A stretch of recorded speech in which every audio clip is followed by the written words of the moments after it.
Hello, guys. Hello. It's nice to see you guys again. I saw you a few months ago. I'm really curious, I guess, first of all, what can you guys tell us about the first episode? Right away, what do people need to know? Jess? First episode. Right off the bat. People start dying, and they put the town under quarantine. So the kids are left, because the people who start dying are over 21. And it does happen really fast in the episode. I mean, I was a little surprised once I saw it that, yeah, it's like that. It moves very quickly, yeah. I think that's what makes it interesting, because ain't nobody got time to waste waiting for people to die. Well, we get to the important people right away, I guess you could say. Sure. Yes. Naturally. So, tell me a little backstory about your characters. What will people need to know? I mean, I know there's a lot to get to there. I play a girl named Wiley Day who is very pregnant. She's the daughter of a minister, and she had a very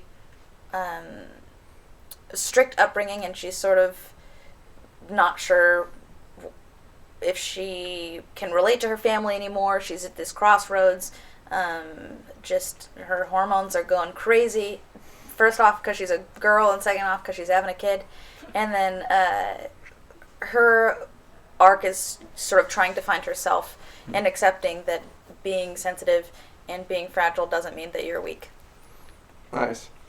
Well, and we get to see the class struggle going on, of course, and you know the rich folk taking on the maybe not so rich folks, and Sure. people maybe changing. What do you think the earliest changes we're going to start seeing in characters are? What are people going to start becoming as they adapt to this new environment? You? No. Me? Yeah. There's a few heroes, obviously, but there's also other things going on, too. The other things, that's where you see a lot of, wild,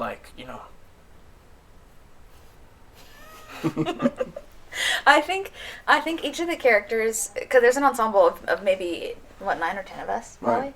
Right. Yeah.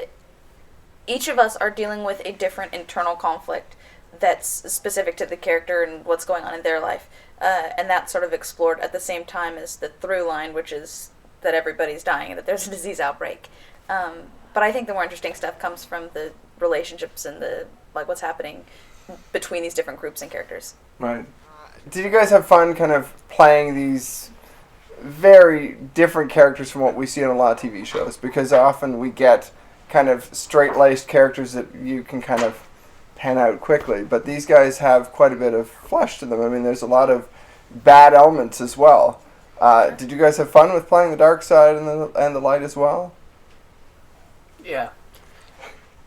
You put that great. Yeah, maybe that wasn't the best way to finish that question. You put that great because that sounds like an answer almost. Right. Like if you were to say what are the characters like? I'd be like, well, they're fleshed out, and they're different and they're dynamic and they go to a dark side. You know what I mean? It is true. I It's a great set that up too well. Yeah. Yeah. Well, I guess better question then is, I mean, do you guys find a difference playing these roles in Canada? Because we, as Canadians, we don't see a lot of this stuff shot in Canada, certainly. Did you guys notice differences filming here that you haven't seen elsewhere? Cold. It was freezing. I actually had to buy a whole new wardrobe of long down jackets because I just didn't have the appropriate attire upon arrival. I think it's an exciting time for TV in general because characters are nowadays allowed and if not encouraged to be imperfect and to have all these different layers, so you don't see just a bunch of one-dimensional, oh, here's my character trait coming up again. There's a lot of diversity, and I think that Between fits that well, but it's exciting because it's younger people than I think what we see a lot of right now. So. Right. And I love that you're cast. Canute Gomez. I was thinking of Canute, our friend. I was wishing that he was here. this week. I would love to get you guys, a big group of you guys together, because you have such amazing energy. Like, chatting with you guys, I love that you guys are so bubbly. Are you? And I love that you guys are diverse. I mean, you guys have a lot of talents between all the cast. I spoke to you guys a bit about that before. Yeah, we want to do it. We want to give a personal shout out to our friend Knut Gomez. Knut Gomez. He'll watch this. Like it. He's a go. Dude, but you're really cool too, honestly. Like, you make it fun. No. I can't see anything like I compare You're like, where are you over there? Yeah. Fun. Wait, okay, so to the same effect, your energy is very, like, I mean, it's great to pick up on. The worst thing? When somebody sits down and they're like, so tell us about the show. It's like, what? So this is great. I'm glad to hear that. Thank you very much. Yes. Well, yeah, so when you guys were all together, I talked to you guys about it before on set, but, I mean, did you guys jam? What did you do together when you did get to hang out? That you can say on camera. Sessions. Crown and Dragon. Freddie Mercury. We listened. So Jesse and I were staying at the same hotel, and a lot of the cast wasn't because they were local and they just kind of drove into set. So we would just kind of hang out and listen to Queen or kind of walk around. We were staying in a really pretty area called Yorkville. We'd walk around there, kind of order pizza. One time we ordered pizza, and every single sauce that the place had. Little did I know that 20 sauces would arrive. Chance for everyone. But it was, it was a fun time. Did you enjoy Toronto? Did you get to see much of it in between shooting? Nice. Yeah. Nice. Yeah. Yeah, I think so. I got to see. I got you. I was not going to acknowledge it. I'm kidding. I saw a lot of. I love Toronto because it's sort of like a more familial New York or something. Right. So I loved Yorkville, and then I loved the Distillery District. I loved Ossington Market, Ossington Square. Yeah, Ossington. Yeah, Ossington. Right? Yeah. There was the most amazing. My brother and sister-in-law came to visit me, and they're gluten-free, so we went to this gluten-free bakery and got cinnamon rolls. I'm still dreaming about this thing. I have to. I don't know. I don't remember what the place is called, but I have to find it. We have some good cooks around here. I will say that for sure. Oh, you really do. Did you? Otherwise, I mean, once you were on set, you're kind of setting the tone for this place. How do you set up a tone for this kind of environment where the town is so important? We shot about an hour out of Toronto, so it was I don't know, it was... what? That's my listening face, Jen. Shot an outside hour to Toronto. Sorry, I can't... Keep going. I'm listening. I can't get my words together now. We shot an outside hour. We shot outside Toronto for an hour. We shot 1 hour one day.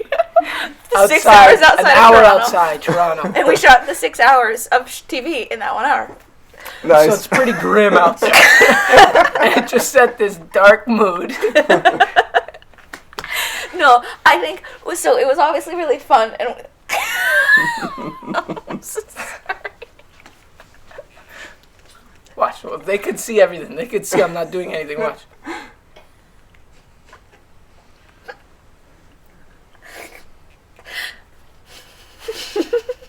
So the better question is, how did you guys keep it together when you were filming? Because you guys have a lot of fun together. Jim Watson. Jim Watson is funny. When we get big group scenes. Was he pulling his hair out essentially? Oh my god. Yeah, well, he'd crack up all the time. So Jim Watson plays Pat in the show. He's okay. All right. Thank you so much. Jim Watson plays Pat. I'll take over. Jim Watson. He's cool, man. Tell me about Jim Watson. Jim Watson is the best.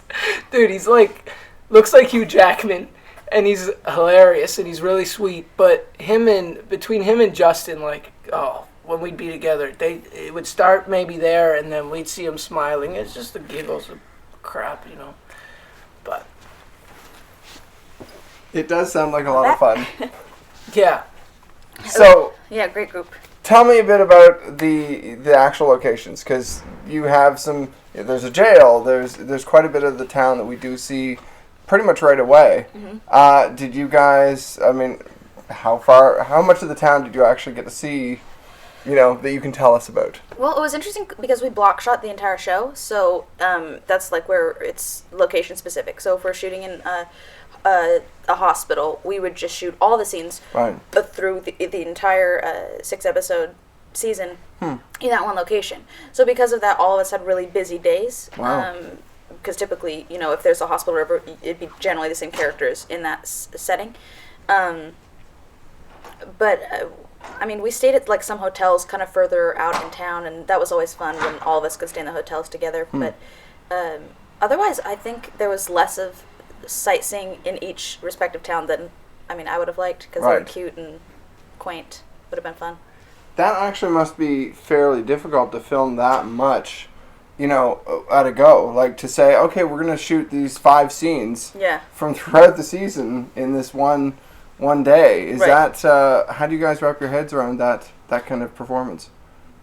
I think that it was important for all of us to be aware of each of our kind of character arcs, just because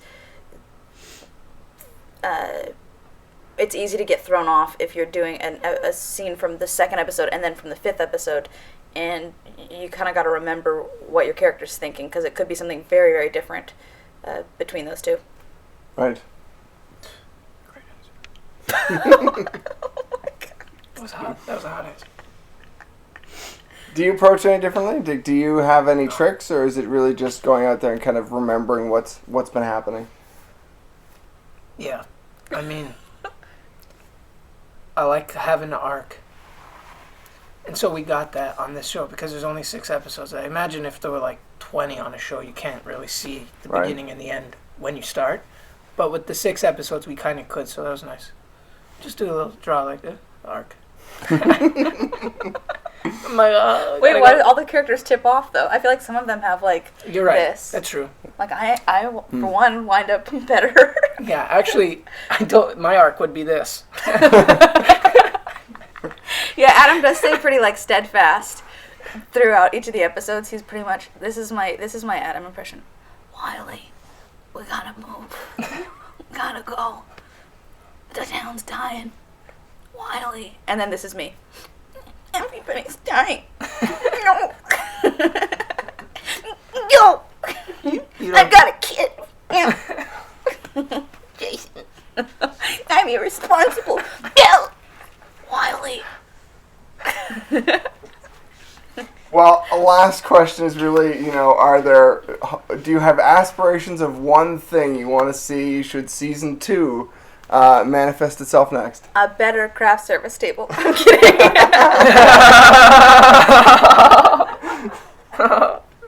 No, we love craft service, honestly. Yeah, it was really great. I don't know, it would be super fun to do a season 2, and I just think, if... I don't know. I'm with you. Well, I guess each of the characters were already so explored and so fleshed out in this first season, but I think that there's a lot of more, like, if it's an onion, like, you could peel back a lot more layers and kind of find new territory, and I think that the writers, who I've spoken with at least, would be up for that and finding new ways to shed light on the characters. That'd be really fun. That would be really fun. Nice. Well, thank you guys very much. Thank you. Thank you. This was so fun. Better yet, don't edit it.